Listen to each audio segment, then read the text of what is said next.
Hi, this is Nicole Dyer, and today for our Research Like a Pro question and answer series, Diana is going to be talking about narrowing the focus of your locality guide. And this topic comes from one of our office hours sessions from last year. And every time we have a theme where we talk about one of the steps of the Research Like a Pro process. And often we get the question, how do we focus on our locality guide? Because there's so many things we could learn about and so many different resources and maps and the historical context, and we can spend hours and hours making a locality guide.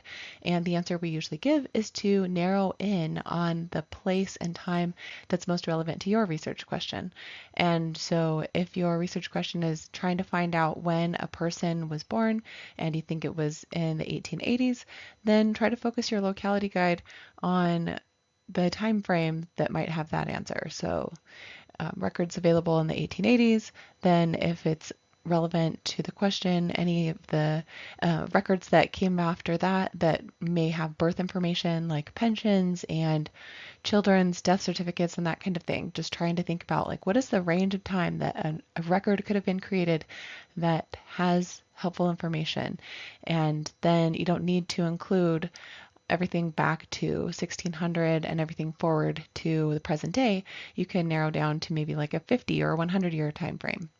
So let's go to Diana's tip from our office hours session and hear what she has to say about narrowing the focus of your locality guide.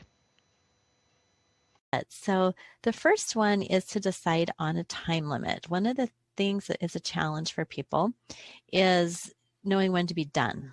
And if you've all done your locality guides, then you know that it can be a little bit of a rabbit hole that you feel like you're just going and going and going and adding things and don't know when you can stop.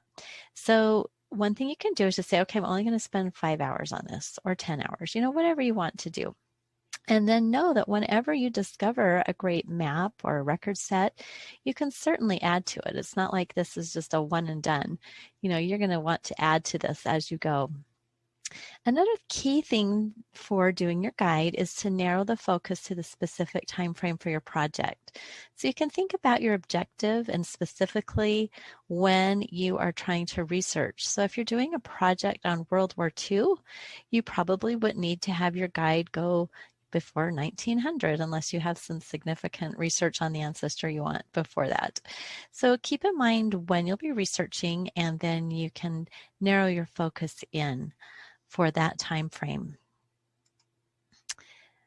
Then another thing that I like to tell everyone to do is when you are discovering these record collections, it is so tempting just to start researching right then and to start seeing what you can find about your family. You can be so excited because you've discovered this whole new place to research. But one of the things you can do to stay on track and not get sidelined with that is just to explore the record collection using a generic surname. So I just like to put in Smith, because there's pretty much always a Smith wherever you go. And then you can look at some of the records without trying to decide if it's yours or going down that rabbit hole. And this is also just a really good technique so that you can see the records. It's always really good to explore the records before you do, before you put it into your locality guide. I recommend that you put a little sentence or a little tip about searching it in your guide. Once you're there, you might as well learn a little bit about it and add those notes, but explore it just using something generic. And then you can write your simple explanation of the website or collection. And we've given you in the template a lot of different categories, and some of those are not relevant for the location you're in. If you're in a different country or if you are in a different county, you might need to add some things. We've tried to be pretty inclusive, but feel free to add or delete as you need. You need to make this your locality guide. And then another tip is to just decide how you're going to format your information and be consistent.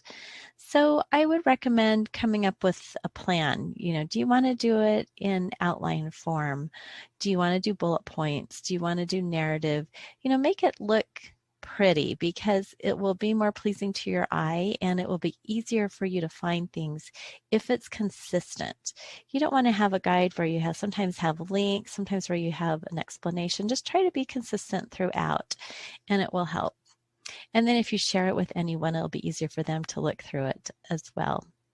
Now, you might choose to create citations as you're doing your guide. If you're practiced at this and you're feeling comfortable with citations, as you look at a record collection, you could just create a simple citation right then so that when you're doing your research, it's really easy to put that in your research log. I do this mostly for books. So if I am finding some great books, maybe at the Family History Library that I want to put in my guide, maybe they're county histories or land records or whatever indexes, I like to create my citation for books because they're really easy to create. Just the author, the title, publication. That's pretty easy to do. And if you're looking right there at the Family Search catalog and the information's right in front of you, there's nothing that it makes it really easy. Nothing that says you can't just do it right then. So that's what I do. I don't necessarily do it for all like ancestry collections or all of those types of things, but especially for books, then I will often do just a citation as I'm looking and adding it to my guide.